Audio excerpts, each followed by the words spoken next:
sempurna kan.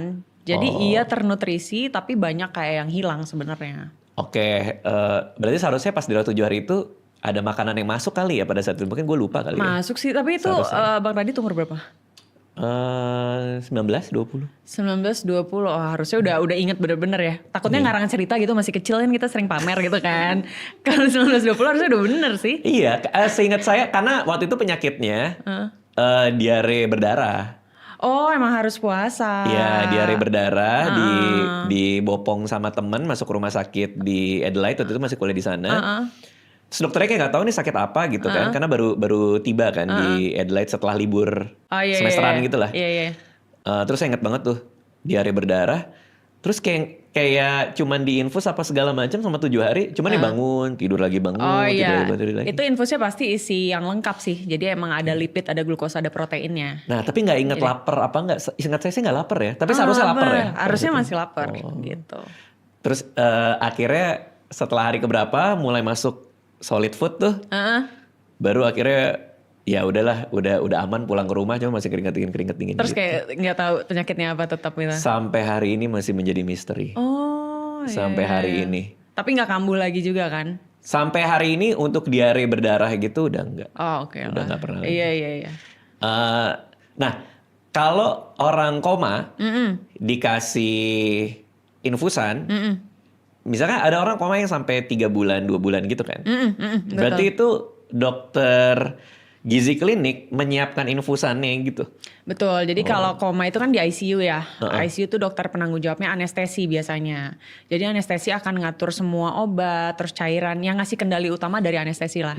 Terus dari kita gizi akan nge-suggest, oh untuk dari nutritionnya butuhnya infusnya ini gitu. Banyak juga sih yang harus dipantau soalnya bukan cuma perkara makanannya masuk, tapi ada resiko juga. Misalnya kalau terlalu cepat masuknya itu ada refeeding syndrome. Jadi yang kayak tadinya tuh tubuh kita kosong, gak ada nutrisi, tiba-tiba dimasukin makanan terlalu cepat. Nah itu jadi kayak elektrolitnya, terus dari mineralnya nggak sanggup untuk ngerubah itu jadi energi.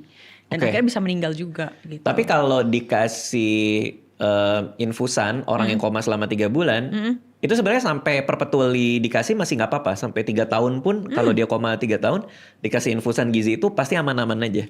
Kalau emang dari penyakitnya masih nggak bikin dia deteriorating gitu ya, dari gizinya sih nggak ada masalah. Karena banyak banget di RSCM juga aku tuh bisa sampai 6 bulan pasiennya, jadi di ventilator gitu kan. Iya. Terus tetap ya udah makanan jalan terus gitu. Makanan jalan terus tuh artinya infus atau pakai feeding tube?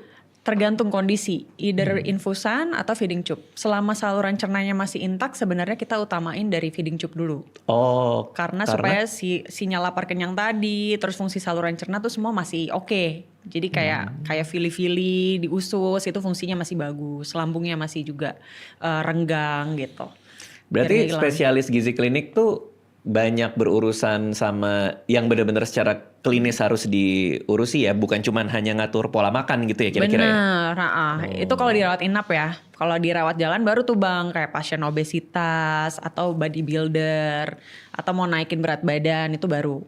Oke, kita mulai dari obesitas dulu kali ya. Oke. Ini pasien datang obesitas dari BMI udah kelihatan dia berlebihan.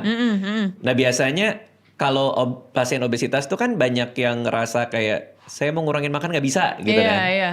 Nah apa yang dilakukan spesialis gizi klinik biasanya? Aku harus cek komposisi tubuh dulu. Jadi kita ada namanya body impedance analysis lah. Jadi alatnya itu buat ngecek massa ototnya berapa, massa lemak visceral, lemak suputan gitu. Jadi kita tahu nih misalnya BMI-nya ternyata 27 tapi isinya otot semua. Itu sebenarnya oke gitu. Karena berarti dia nggak obes. Karena obes itu definisinya sebenarnya penumpukan lemak gitu kan. Terus kalau udah dilihat oh ternyata obes beneran misalnya ya kayak lemak visceralnya di atas 10 gitu. Ya udah kita akan lihat dulu dari kayak analisis asupannya. Makannya tuh gimana sebenarnya.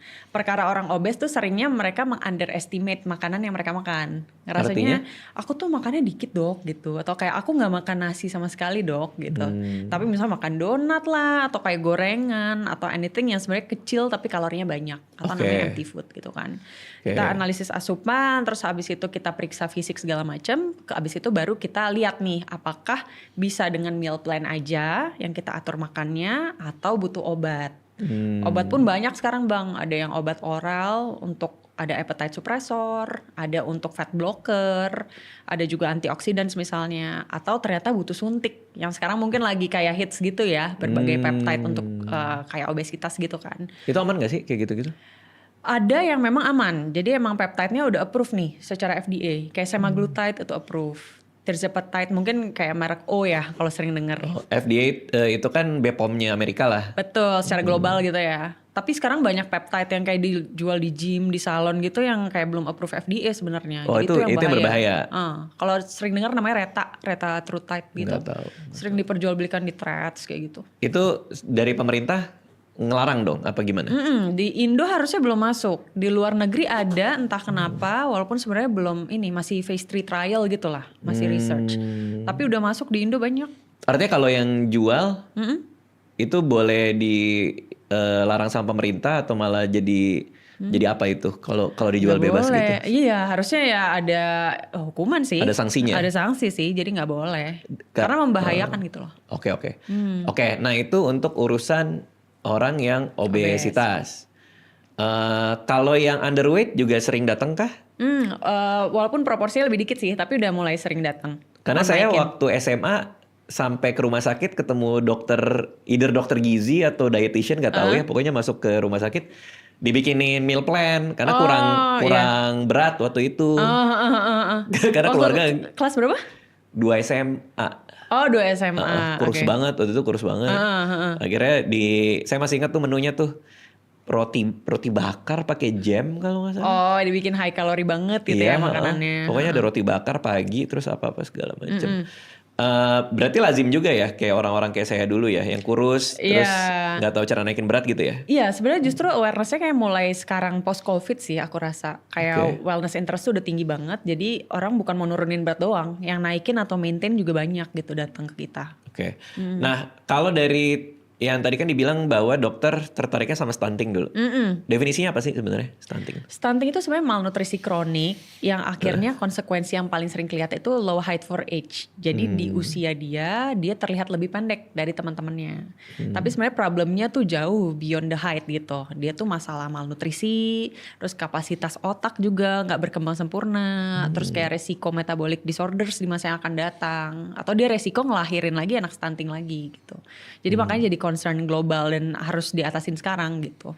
Problem itu mulai dari bayi atau sebenarnya dari konsepsi, dari hamil pun juga udah? Sebenarnya dia di berbagai siklus sih. Jadi dia dari pas remaja pun, jadi ibunya waktu remaja misalnya anemia atau malnutrisi berat. Dia akan jadi ibu hamil yang malnutrisi juga. Ngelahirin anak akhirnya berat badan lahir rendah atau prematur gitu.